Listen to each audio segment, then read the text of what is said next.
Geography and GK by MP Beniwal के सभी छात्र छात्राओं का स्वागत है।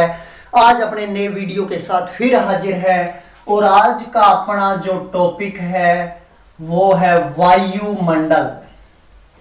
आज अपने वायुमंडल के बारे में पढ़ेंगे और वायुमंडल को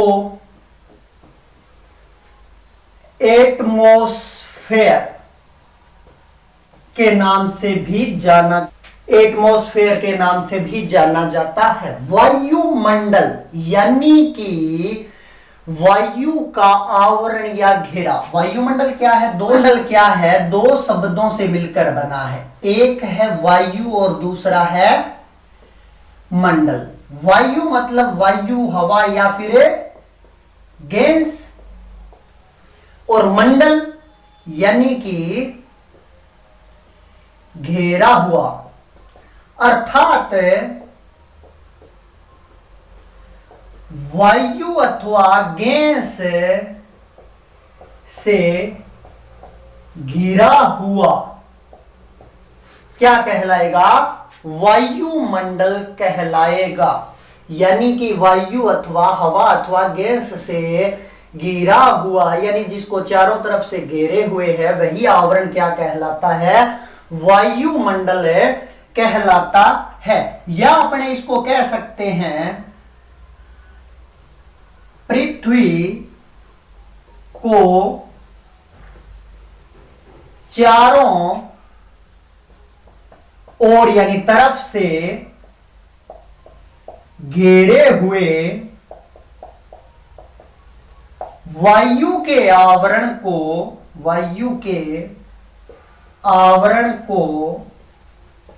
वायुमंडल कहते हैं। यानी कि पृथ्वी को चारों ओर से घेरे हुए वायु के आवरण को वायुमंडल के नाम से जाना जाता है। दूसरे शब्दों में अपने कह सकते हैं पृथ्वी के चारों ओर व्याप्त का अर्थ होता है मौजूद, चारों ओर व्याप्त मोटी परत, चारों ओर व्याप्त मोटी परत अथवा आवरण जिसमें विभिन्न गैसों का मिश्रण पाया जाता है, वायुमंडल कहलाता है। यानी पृथ्वी के चारों ओर व्याप्त यानी मौजूद मोटी परत या फिर आवरण, यानी परत भी हो सकती है, यानी कि घेरा, जिसमें विभिन्न गैसों का मिश्रण होता है। यानी कोई एक गैस नहीं है, बहुत सारी गैसें हैं, जैसे कि ऑक्सीजन है, कार्बन डाइऑक्साइड है, नाइट्रोजन है, नियोन है, हाइड्रोजन है, हीलियम है, क्रिप्टोन है। तो उन गैसों का मिश्रण क्या कहलाता है? वायुमंडल कहलाता है। अन्य शब्दों में भी अपने इसकी बात करें तो पृथ्वी के गैसीय आवरण को वायुमंडल कहते हैं। यानी पृथ्वी का जो गैसीय आवरण है, जो गैसीय घेरा है, उसे वायुमंडल के नाम से जाना जाता है। अलग शब्दों में अगर फिर बात करें तो वायुमंडल एक घना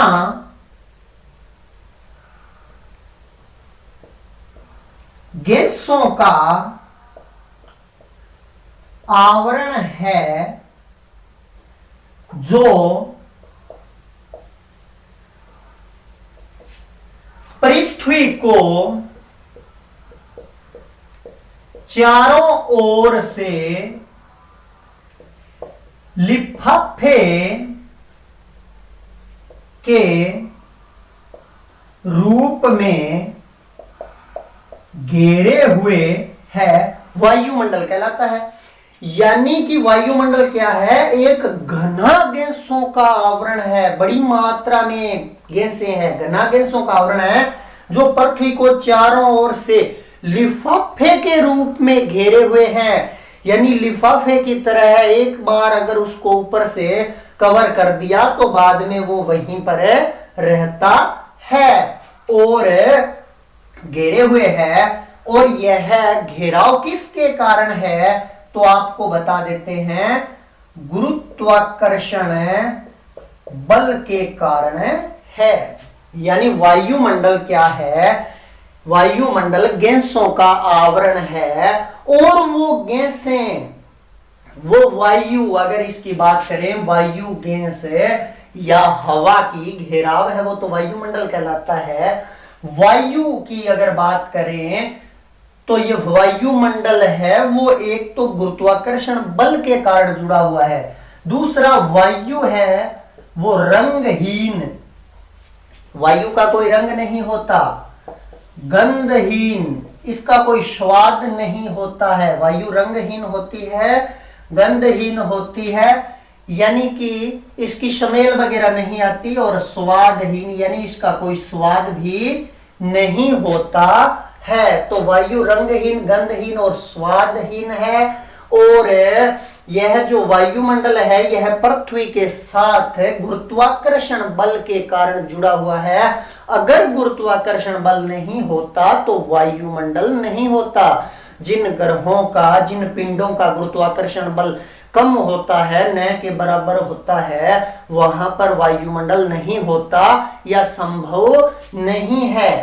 तो वायुमंडल क्या है, गैसों का आवरण या घेराव है और यह रंगहीन, गंधहीन और स्वादहीन गैसें है वो इसमें पाई जाती है।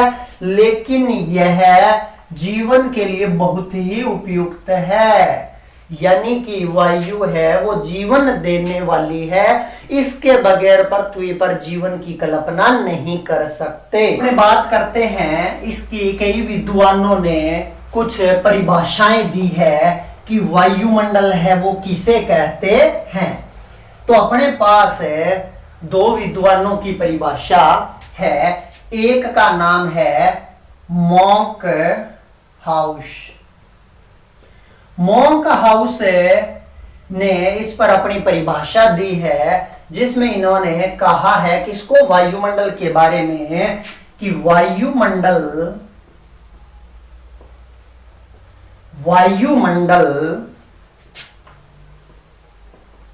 गैस की एक पतली परत है। वायुमंडल गैस की एक पतली परत है जो गुरुत्वाकर्षण के कारण पृथ्वी से जुड़ी हुई है।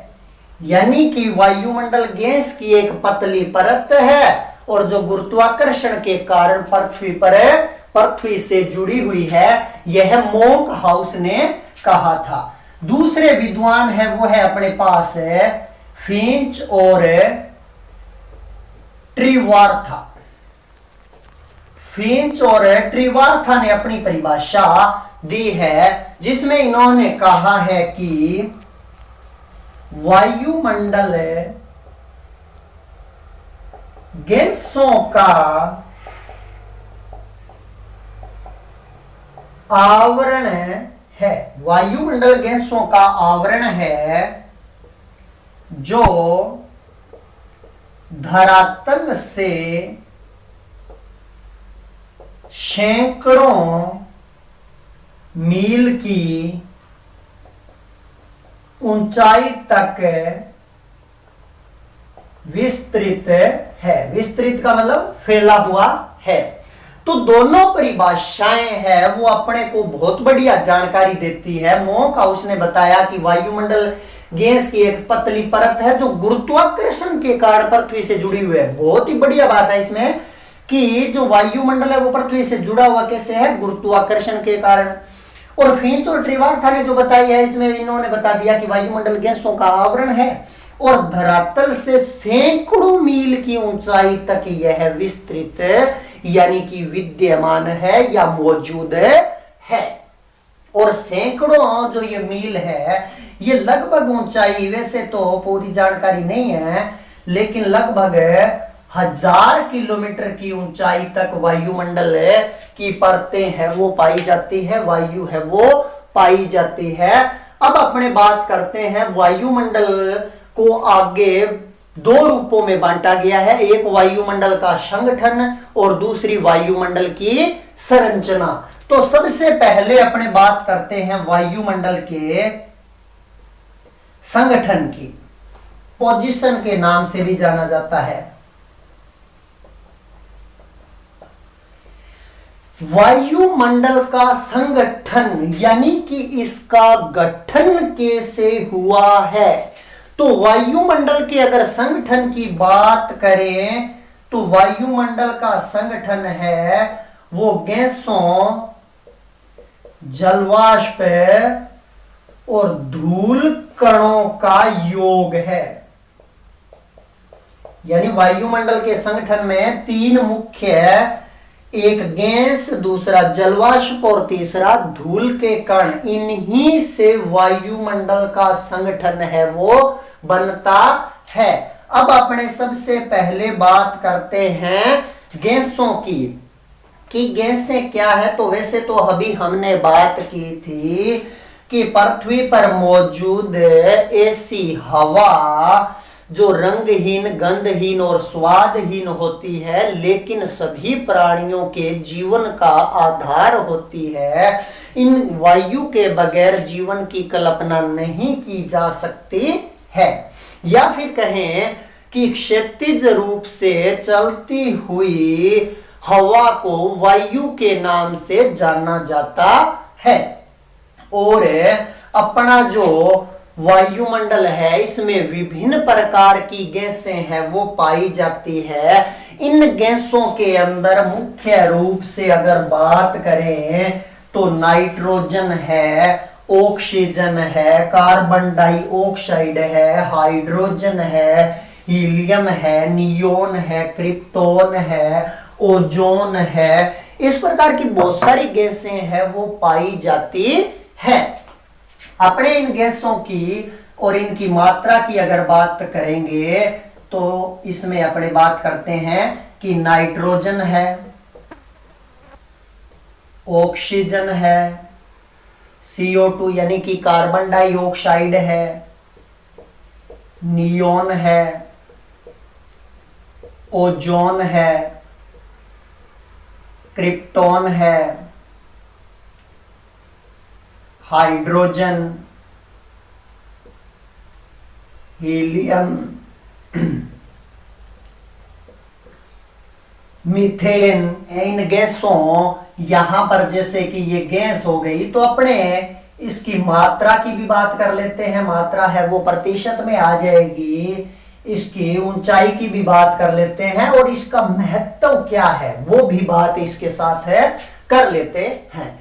अगर नाइट्रोजन की अपने बात करते हैं तो नाइट्रोजन की मात्रा है वो वायुमंडल में सबसे ज्यादा है। सबसे ज्यादा कितनी? 78.084% इसकी मात्रा है वो पाई जाती है, जो अपने आप में सबसे ज्यादा है। इसकी ऊंचाई लगभग 100 किलोमीटर तक है वो पाई जाती है। और इसके महत्व की अगर बात करें तो यह वनस्पतियों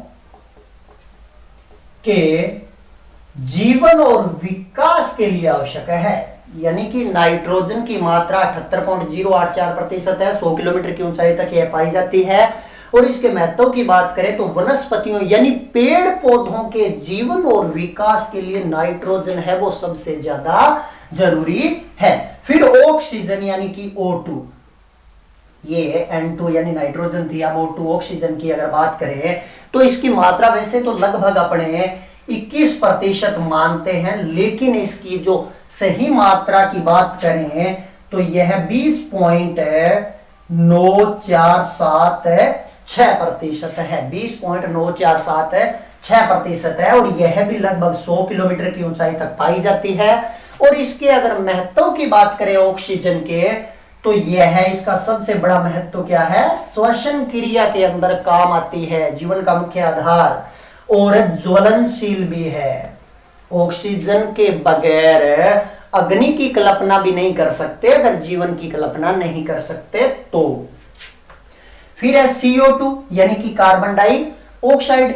इसके यह मात्रा के आधार पर चौथे नंबर पर आती है। तीसरे नंबर पर है वो गैस आती है आर्गन। आर्गन आर्गन की अगर बात करें तो आर्गन की जो मात्रा है वो 0.934% है। आर्गन यह पहले नंबर की, दूसरे नंबर की, तो आर्गन है वो तीसरे नंबर की बड़ी गैस है। कार्बन डाइऑक्साइड चौथे नंबर पर आती है। तो आर्गन की मात्रा 0.934% है। इसकी अगर ऊंचाई की बात करें तो यह लगभग 125 किलोमीटर की ऊंचाई तक पाई जाती है। और जो बिजली के बल्ब होते हैं उनके अंदर इस गैस का प्रयोग है वो किया जाता है। बिजली के बल्ब बनाने में इसका प्रयोग है वो किया जाता है। फिर बात करते हैं CO2 यानी कार्बन डाइऑक्साइड की। तो अगर इसकी मात्रा की बात करें तो इसकी मात्रा 0.03, इसकी मात्रा बहुत कम है, 0.0314% पाई जाती है। ऊंचाई की बात करें तो इसकी ऊंचाई है वो उनकी ऊंचाइयों की अपेक्षा काफी कम है।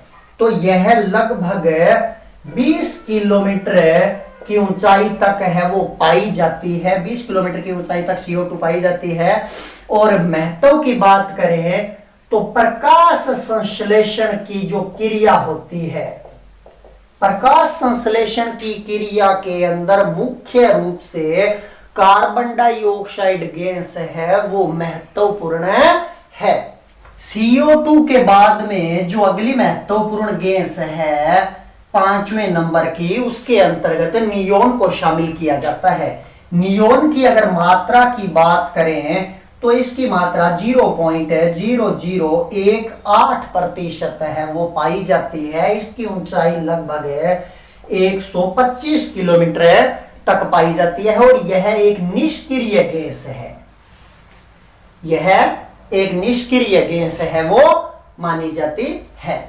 फिर अपने बात करते हैं ओजोन गैस की। तो ओजोन यानी कि O3, ओजोन वैसे 7वें नंबर की गैस है। ओजोन की बात करें O3 तो इसकी अगर मात्रा की बात करें तो इसकी मात्रा है वो काफी कम पाई जाती है। 0.006% के आसपास पाई जाती है। इसकी ऊंचाई भी लगभग 125 किलोमीटर के आसपास है।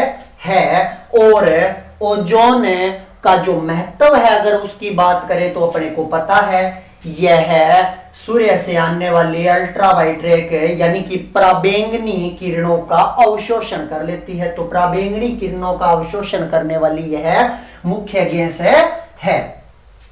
इसके बाद में अगर बात करें क्रिप्टोन, मीथेन और जिनोन, तो ये तीनों ही निष्क्रिय गैस है। 125 किलोमीटर की ऊंचाई तक पाई जाती है और इनकी मात्रा है वो 0.00759 के आसपास है पाई जाती है। अगली अपनी जो गैस है वो है हाइड्रोजन यानी H2। हाइड्रोजन की बात करें तो इसकी मात्रा 0.00005% है पाई जाती है। और हाइड्रोजन भी लगभग 125 किलोमीटर की ऊंचाई तक पाई जाती है। लेकिन इसके महत्व की बात करें तो हाइड्रोजन गैस है वो पानी बनाने वाली एक महत्वपूर्ण गैस है, यानी कि जल के निर्माण में सहायक गैस है। जल के निर्माण में सहायक गैस कौन सी है?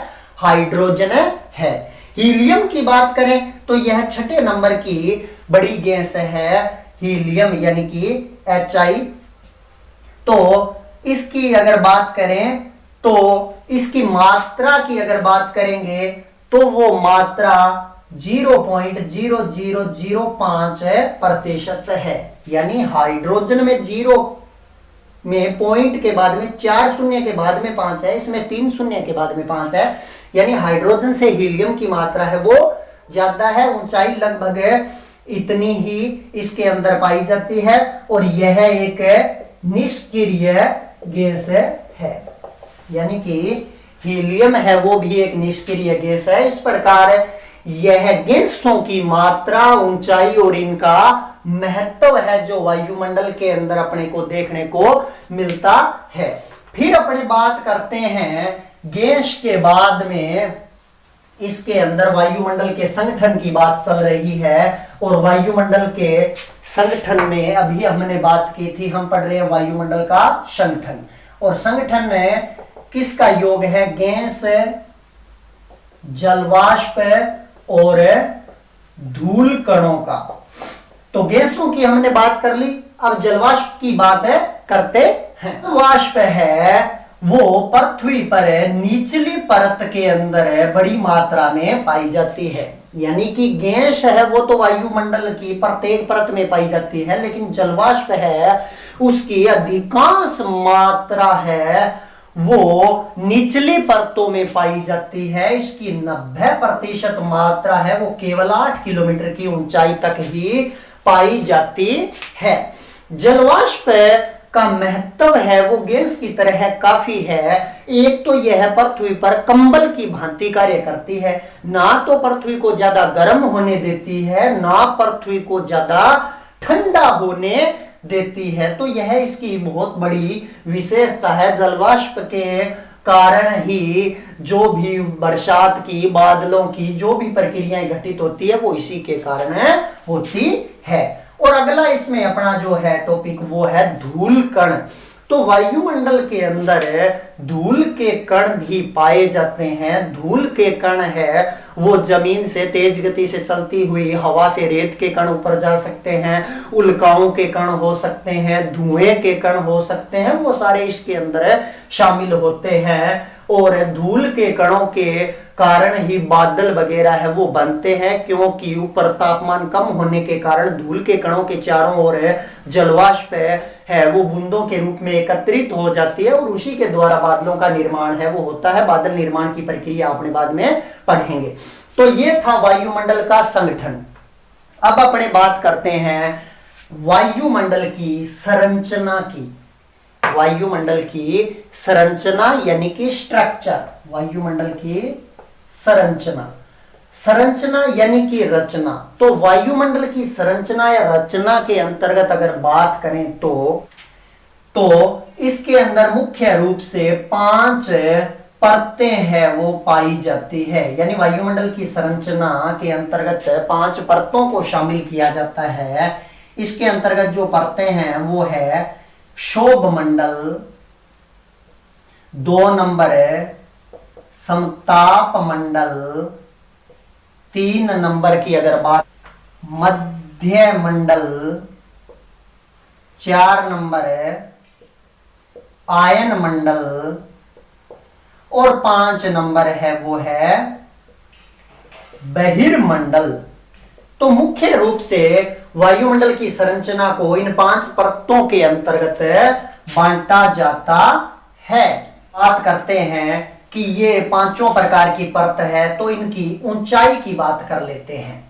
ऊंचाई की बात करें तो क्षोभ मंडल की औसत ऊंचाई है वो लगभग 13 किलोमीटर पाई जाती है, क्योंकि इसकी ऊंचाई में ध्रुवों पर और भूमध्य रेखा पर अंतर पाया जाता है। भूमध्य रेखा पर इसकी ऊंचाई अधिकतम 18 किलोमीटर तक पाई जाती है, जबकि ध्रुवों पर 8 से 10 किलोमीटर की ऊंचाई तक यह परत क्षोभ मंडल पाई जाती है। इसलिए इसकी औसत ऊंचाई है वो लगभग 13 या 15 किलोमीटर मानी जाती है। उसके बाद में समताप मंडल है। समताप मंडल है वो 15 से 50 किलोमीटर की ऊंचाई वाली परत है। इसी के अंदर 15 से 35 किलोमीटर के बीच में ओजोन गैस भी पाई जाती है, समताप मंडल के अंदर ही। मध्य मंडल की अगर ऊंचाई की बात करें तो यह 50 से 80 किलोमीटर की ऊंचाई तक मध्य मंडल है वो पाया जाता है। 80 से 400 किलोमीटर की ऊंचाई पर आयन मंडल पाया जाता है और 400 से ऊपर कह सकते हैं या 400 से लगभग 1000 किलोमीटर की ऊंचाई तक बहिर्मंडल है वो पाया जाता है। कई बुकों में इसे चुंबकीय मंडल के नाम से भी संबोधित किया जाता है, जो बाहरी मंडल है। अब अपने बात करें अगर शोभ मंडल की, तो शोभ मंडल है वो पृथ्वी की सबसे निचली परत है, यानी वायुमंडल की सबसे निचली परत है जो धरातल के पास वाली है। इसे परिवर्तन मंडल के नाम से भी जाना जाता है, यानी मौसम संबंधी जितने भी परिवर्तन होते हैं, जैसे बादलों का बनना, वाष्पीकरण की प्रक्रिया है, बरसात की प्रक्रिया है, तापमान में बदलाव है, जितने भी परिवर्तन अपने को देखने को मिलते हैं, आंधियां चलती है, बरसात होती है, वो सारे शोभ मंडल में ही होते हैं। और इसी कारण शोभ मंडल को परिवर्तन मंडल के नाम से भी जाना जाता है। तो शोभ मंडल है वो परिवर्तन मंडल भी है।